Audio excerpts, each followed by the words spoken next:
If you're getting divorced and going to court, you need to know about the hearsay rule. Another exception to the hearsay rule is a statement made by the declarant that's so against his own interests that it exposes him to liability in such a way that he would never make it unless it was true. That kind of statement is presumably more reliable than most statements made by most people. So that is another exception to the hearsay rule.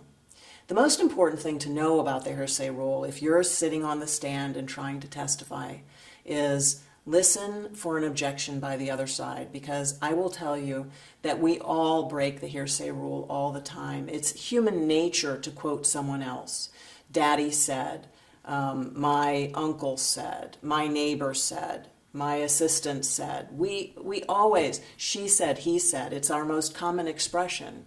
And so when you're sitting on the stand and you're answering a question, you're talking like you normally talk if you've calmed down a little bit from the initial stress of sitting on the stand and being sworn in.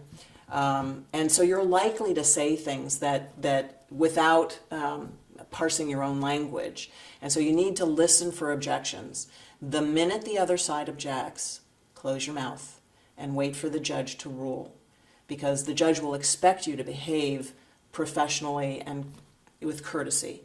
And so you're being courteous. Even though he's interrupted you, you be courteous and let the judge rule. If the judge sustains the objection, then you need to say something else. And your lawyer will give you a clue. Move on, answer this question, might change the question, might help you, should help you, and kind of lead you in the direction he wants you to go without quoting the other person.